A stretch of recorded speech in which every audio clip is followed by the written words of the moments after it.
죽음에서 살려주신 절대신 하나님. 14번째 사연. 홍길동 작전 중 굴 속에서 적과 맞닥뜨린 이야기. 1967년 베트남 전쟁 홍길동 작전 6일째에 산악 밀림 속 수색 작전을 하게 되었다. 전날 밤 강한 바람이 불 때 텐트를 치고 하루 저녁 머물던 곳에서 모두 이동하여 이튿날 아침 일찍 우리 일소대는 능선에서 계곡을 향해 밀림 지역을 헤치며 내려가고 있었다. 그곳은 월맹군 주력 부대들이 거처할 가능성이 높은 지역이라고 예측했던 곳이었다. 전날 밤에 머물렀던 곳에서 출발한 지 5분도 채 안 되어 앞서가던 1분대 지역에서 아군의 총소리가 따다당 연발로 계속 났다. 우리 2분대는 1분대와 합류하여 적을 향해 사격을 퍼부었다. 최인남 소대장은 표범 같은 동작으로 재빨리 뛰어내려와 큰 바위에 올라 작전 지휘를 하기 시작했다. 우리의 목표 지역은 시골 집채만한 돌들로 뒤덮여 있었다. 이어 1분대, 2분대, 3분대 병력의 반 이상은 바위가 이리저리 얽혀 천연 동굴이 이루어진 곳에 들어가 대항하는 적들과 시간이 흐르는 줄 모르게 긴 시간을 교전했다. 적은 바위 밑에 있었고 아군은 바위 위를 덮치고 있었다. 바위와 바위의 틈 사이로 5m 아래를 내려다보니 적들이 우왕좌왕하며 자기들끼리 소리를 지르며 당황해하는 모습이 보였다. 이를 본 전우들은 총탄을 마구 퍼붓고 수류탄을 마구 까 던졌다. 적들도 극적으로 대항하며 우리를 향해서 기관총을 마구 쏴댔다. 바위 밑에서 뻥 뚫린 곳으로 월맹군들은 우리를 향해 총을 마구 쏘았다. 여기저기서 소리를 지르고 난리였다. 그야말로 아수라장이었다. 나는 유탄 발사기 총을 소지하였기에 쏘지 못하고 있었다. 유탄 발사기는 40mm 유탄을 400m 먼 거리까지 쏠 수 있는 반면 유탄이 처음에 몇 번 회전하면서 날아가야 뇌관이 작동하므로 40m 내의 거리에서는 쏴도 기능 발휘를 못하고 내게 파편만 튀기 때문이다. 그래서 이 교전 상황을 소대장 바로 앞에서 지켜보다가 잘못하면 아군 총에 맞아 죽을 상황이라 몸을 은폐하려고 큰 바위 쪽으로 자리를 빨리 옮겼다. 천연 동굴이 있어 몸을 반쯤 웅크리고 바짝 긴장하여 바깥쪽과 굴 안쪽을 경계하고 있었다. 적군과 계속 교전 중이라 화염이 자욱하여 짙은 안개가 낀 것 같았다. 적이 어디서 나타날지 알 수 없으니 예리한 정신으로 계속 한눈은 굴 안쪽을 한눈은 바깥쪽을 쳐다보고 있었다. 1초도 한눈을 팔 수 없는 긴장된 순간이었다. 이때 나는 천연동굴 바위 밑으로 3-4m 들어간 위치에 있었다. 이 순간 예감이 이상하여 뒤를 쳐다보았을 때 내 등 뒤에서 적 한 명이 총을 겨누며 4m 전방 굴 안쪽에서 허리를 바짝 구부린 채 살금살금 기어나오고 있었다. 나는 번개처럼 몸을 적 쪽으로 휙 돌려 내가 가지고 있던 M79 유탄 발사기 총구를 적에게 겨누었다. 여따이랭! 손들어! 하고 나는 천둥번개처럼 소리를 지르며 총구를 들이댔다. 적도 깜짝 놀라 당황하여 나에게 즉시 총구를 겨누고 여따이랭! 하며 고함을 치면서 핏발 서린 눈으로 뚫어지게 쳐다보고 있었다. 적도 굴에 숨어 있다가 상대편의 우리 아군이 굴 속 진격을 하자 아무래도 안 되게 생겼으니 상황을 살핀 후 번개처럼 도망가려고 굴 바깥쪽으로 나오고 있는 중이었다. 막다른 골목에 부딪히면 개의 새끼도 대든다고 하더니만 적은 좀처럼 손을 들지 않고 눈을 말똥말똥 뜨고 총을 내 몸에 겨눈 채 시부렁시부렁 하며 뭐라고 중얼거렸다. 내가 쏘면 나도 쏘겠다 는 말 같았다. 야, 이 녀석아, 네가 손들어야 산다. 내가 손들면 너 죽고 나 죽는다 하고 평소 내가 포로를 잡을 때 말하듯 그에게 말했다. 적이 내 말을 알아듣든지 못 알아듣든지 그때 내 입에서 나오는 대로 말했다. 저놈은 못 알아들어도 하나님만은 나의 태도를 아시고 적을 통해 대해주신다고 생각했다. 그 순간 우리는 서로 눈싸움을 하며 맞붙었다. 적은 장총을 들고 있었다. 장총은 총열이 길지만 연발총은 아니다. 그러나 목표물을 정확하게 맞추는 총이다. 나는 M79 유탄 발사기만 소지했기 때문에 가까이에서 쏘면 나도 죽기에 쏠 수 없는 불리한 입장이었다. 이 순간 둘 중에 하나가 손을 들어야 서로 총을 쏘지 않고 살게 되는 것이다. 하지만 나도 그도 좀처럼 손을 들지 않고 머리끝을 세우며 피차 죽음의 공포 속에 총을 겨누면서 서 있었다. 순간 상황을 잘못 판단하면 꼭 둘 중에 하나가 죽든지 둘 다 죽는 판국이었다.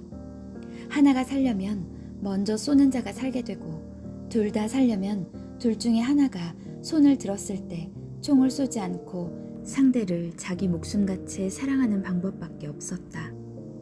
누가 보는 자도 없었고 말릴 자도 없었다. 오직 쳐다보는 자가 있다면 하나님과 예수님, 그리고 하나님이 보내신 수호 천사들이었다. 이 순간 나는 하나님과 예수님을 부르며 죽음에서 둘 다 살려달라고 하였다. 나와 베트콩은 움직이기만 하면 자기를 쏘는 줄 알고 서로가 꼼짝도 못하고 눈을 깜짝하지도 않고 초긴장하여 서로를 꿰뚫어 보기만 했다. 시간을 끌면 끌수록 내 생명은 더욱 불리했다. 물론 나야 그를 쏘지 않지만 베트콩은 나를 쏠 수밖에 없기 때문이다. 처음에 적을 먼저 보았을 때 수류탄이라도 던져 폭파시켰으면 이 같은 고통과 죽음의 공포를 겪을 필요가 없었다. 하지만 적의 생명을 살리려다 이 같은 죽음의 공포와 애간장 타는 상황을 당한 것이었다. 그렇다. 원수를 살려주려 하니 원수로 인하여 이 같은 고통을 겪는 것이다. 고로 100사람 죽이기는 쉬워도 한 사람 살리기는 어려운 것이다. 나는 그 순간 뒤로 도망가려야 도망갈 수도 없어 내 운명을 하나님께 맡기고 내가 먼저 총구를 내리면서 무섭게 쳐다보는 적을 향해 한 발 한 발 걸어갔다. 결국 내 진정한 사랑 앞에 베트콩도 한 손으로 총을 들고 다른 한 손은 항복한다는 듯이 머리 위로 올렸다. 나는 순간 제압하여 적의 총을 뺏고 양손을 묶으려 뒤로 젖혔는데 묶을 끈이 없었다. 내 총끈을 풀어 묶으려고 했으나 급히 끌러지지 않았다. 이때 번뜩 생각이 스쳤다. 어젯밤 꿈 때문에 선견지명이 있어 적을 잡으면 손을 묶기 위해 아침에 조명탄을 분해하여 낙하산 끈을 끊어서 내 뒷주머니에 넣은 것이 생각났다. 즉시 끈을 꺼내어 끊어지지도 않는 그 나일론 끈으로 적을 뒷결박해 놓았다. 적은 너무 세게 묶어서 아픈지 손목을 뒤흔들었다. 끈을 풀어 다시 느슨하게 묶어주었다. 내게 잡혔으니 안심하라고 적의 어깨를 툭툭 두들겨주고 볼을 쓰다듬어 주었다. 걱정하지 마라. 베트남어와 영어를 섞어서 노우, 깨꾸 나웃 하였다. 이 말은 죽이지 않겠다는 말이다. 적은 내 말을 알아듣고 얼굴에 화색이 돌았다. 이 같은 일은 하나님, 성령님, 성자와 예수님이 같이 해주셔야만 할 수 있는 일이다. 전쟁터에서는 총을 먼저 쏴야 쏜 사람이 살게 되어 있다. 그래서 적만 보면 서로 혈안이 되어 무조건 쏴버린다. 그래도 나는 다 하나님의 생명들이다 라고 생각을 하면서 순간 판단을 하고 행하지만 적들은 생각할 여유가 없다. 무조건 쏜다. 그런데 이날 적이 쏘지 않은 것은 하나님께서 쏘지 말라 하신 것이다. 하나님이 함께하여 이 같은 표적이 일어났다. 그리고 그 상황에서 먼저 총구를 내리는 나의 행실을 그에게 보여주었다. 내가 먼저 생명을 살려주는 모습을 보게 하여 감동을 시킨 것이다. 뒤에 이어지는 글을 보면 이 사건이 하나님께서 친히 행하신 사건임을 더욱 깨닫게 될 것이다.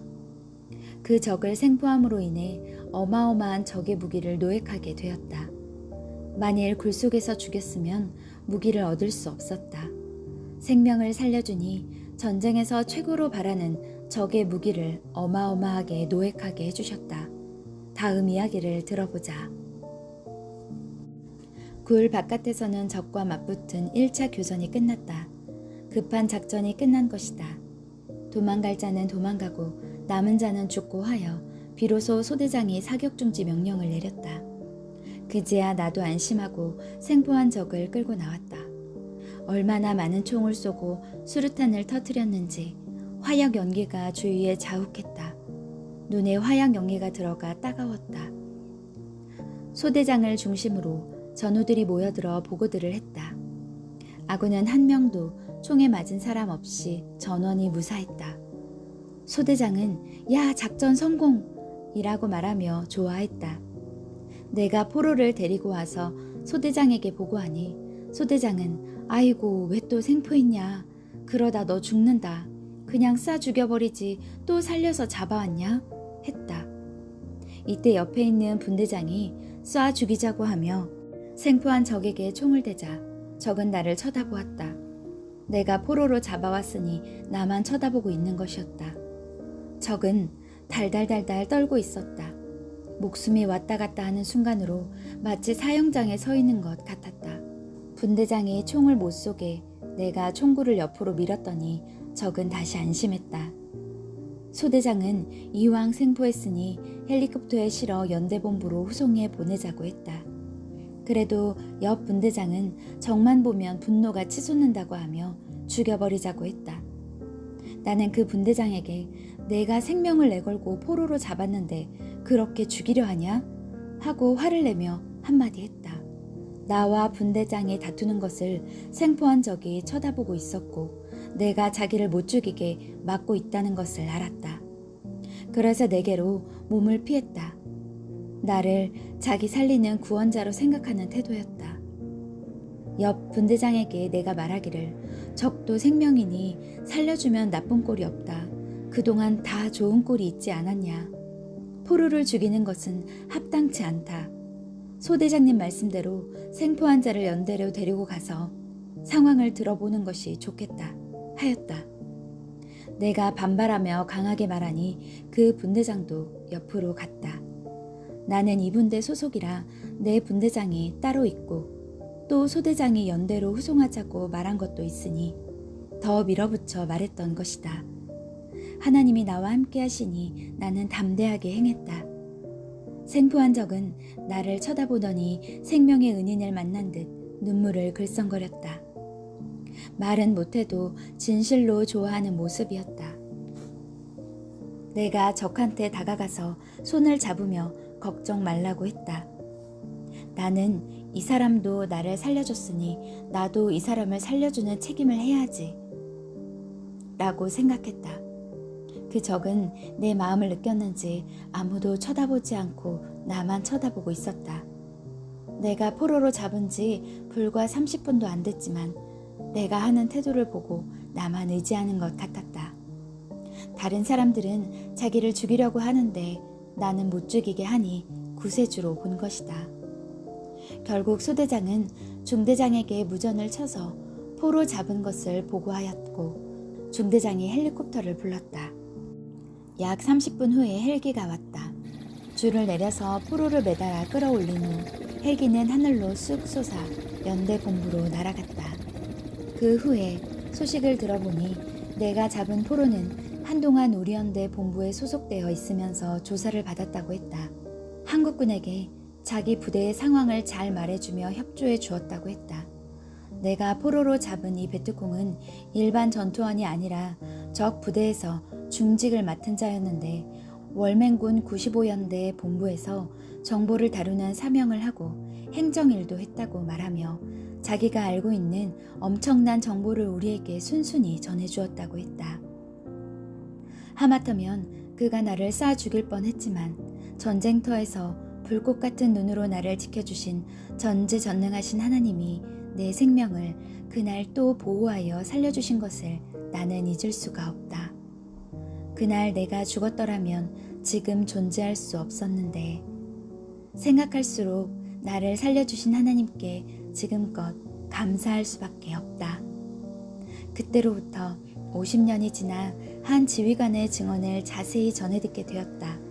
당시 백마 28년대 1대대 지휘했던 이영우 대대장은 그날 홍길동 작전 중 굴에서 잡은 포로를 신문하여 포로가 무기고를 밝히므로 삼중대가 획득한 소총은 980정이었다. 일개 중대가 작전하여 얻은 것으로는 너무나 엄청난 양이었고 이로써 삼중대는 노획 무기 980정을 돌파한 첫 부대가 되었다.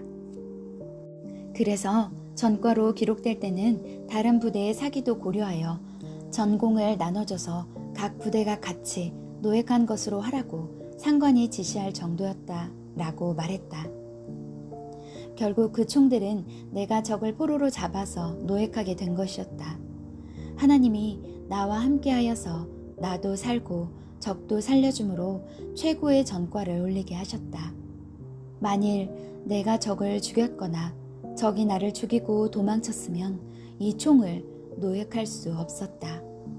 내가 포로로 잡은 베트콩이 적군의 총을 숨겨놓은 동굴 내부를 세밀히 가르쳐줘서 굴 속에 기름칠하여 쌓아놓은 총들을 노획한 것이다. 결국 평화롭게 생명을 사랑하면서 전쟁을 하였기에 이 엄청난 980정의 총을 내가 노획하게 된 것이다. 하나님이 나를 쓰고 행하셨다. 생명을 사랑하고 구해주니 그같이 적의 무기를 노획하는 축복을 주신 것이다. 만일 내가 잡아온 포로를 죽였다면 그의 진술이 없으니 적의 무기 창고가 어디에 있는지 아무도 찾지 못했을 거라고 했다. 그 베트콩을 홍길동 작전에서 잡았다 하여 그에게 홍길동이라는 이름까지 지어주었다. 대개 베트콩들은 무기가 부족해서 2에서 4명당 한 정의 총을 갖고 싸우는 경우가 많았으나 총 980정이면 베트콩을 최대 4,000명까지 무장시킬 수 있는 양이었다. 게다가 홍길동 작전에서 우리가 실제로 맞닥뜨린 월맹 정규군 95연대는 다른 베트콩들보다 전투력이 더 막강했으므로 그들이 가진 총기 한정으로 한국군 4-5명은 거뜬히 사살할 수 있는 힘이 있었다. 그런데 내가 적을 죽이는 대신 위험을 무릅쓰고 적을 생포해 오니 그에게서 비밀을 캐내어 우리 삼중대는 월맹군이 숨겨놓은 그 많은 총을 노획하는 전공을 세우게 되고 이는 결국 한국군의 피해를 막고 수천 명의 생명을 살린 격이 된 것이다. 이와 같이 하나님은 전쟁터에서도 내가 생명 사랑을 실천하도록 도우셨고 이를 통해 수많은 아군들을 보호하고 살리신 표적을 보여주셨다. 이 모든 일은 전능하신 하나님과 그 순간 나를 감동시킨 성령님 그리고 예수님이 해주셨다. 이날 하나님이 나와 함께하지 않았으면 동굴에서 적이 내 뒤통수를 먼저 봤으니 먼저 총을 쐈을 것이다. 그러면 나는 현장에서 죽었다. 전지전능하신 하나님이 미리 아시고 그 적을 나에게 붙여 생명을 살려주면서 포로로 잡게 한 것이다. 또 내가 포로로 잡을 때 그가 총을 못 쏘게 역사하신 것이다. 자기가 죽는 판국에 누가 총을 안 쏠 자가 있으랴. 하나님만이 전지전능하셔서 행하신 일이었다. 진실로 내가 믿는 하나님, 성령님, 성자와 예수님이 천사들과 함께 행하신 일이로다. 그 후에 알고 보니 그 적도 교회 다니던 사람이었다. 그날 40여 분 봤지만 마치 40년 동안 같이 살아온 옆집 사람처럼 친근하게 느껴져 그 인상을 잊을 수가 없다. 키는 173cm 정도 되었고 얼굴은 깡마르고 긴 형이었다. 그는 그날로부터 적이 아니라 아군 편이 되어서 편안하게 살았다 한다. 베트남 전쟁 한국군 주요 작전 중에서도 홍길동 작전은 유명한 작전으로 남아있다. 이 홍길동 작전에서 우리 소대가 적의 핵심 기지를 쳐 소탕했고 그날 우리 아군은 한 명도 다친 자가 없었다. 또 그때 내가 잡은 포로로 인해 결국 적의 무기를 최고로 많이 노획한 작전이 되었다. 그날 소탕 작전이 끝나고 나서 나와 전우들은 2차 작전으로 동굴 수색에 나섰는데 굴 속에서 적의 많은 노획물들을 찾아내어 헬기가 와서 실어갔다. 다음 날 동굴 재수색을 할 때는 굴속 바위 뒤쪽에 숨어있던 적들을 찾게 되어 전우들이 총을 쏴서 20m 바위 절벽으로 떨어뜨렸다. 또 다른 굴에 들어갔을 때 발견한 카키복은 견장에 별이 2개나 붙어있는 것으로 보아 틀림없이 장군의 옷이었다. 그래서 별이 달린 옷과 소지품, 비밀 문서들은 특별히 챙겨서 가지고 나왔다. 이에 관한 자세한 이야기는 내가 쓴 베트남 전쟁 책에 기록돼 있다. 이와 같이 홍길동 작전은 하나님이 함께하여 이기게 해주신 작전이었다. 생명을 사랑하고 원수를 사랑함이 이렇게도 크다. 나는 이때뿐 아니라 다른 작전에서도 사랑의 전쟁을 하였다. 내가 이 일을 확실하게 겪었으니 또 생명의 은혜를 입었으니 이를 증거하며 쓴다. 하나님은 지구 세상에서 내가 증거 안 하면 누가 하겠느냐. 글로 써서 이같이 모든 사람들의 생명을 살려준 것을 깨닫게 하자 라고 말씀하셨다. 하나님이 우리 육신뿐만 아니라 영의 생명 또한 살려주셨으니 더 감사해야겠다. 육을 살려주면 일생을 살고 영을 살려주면 영원히 살기 때문이다.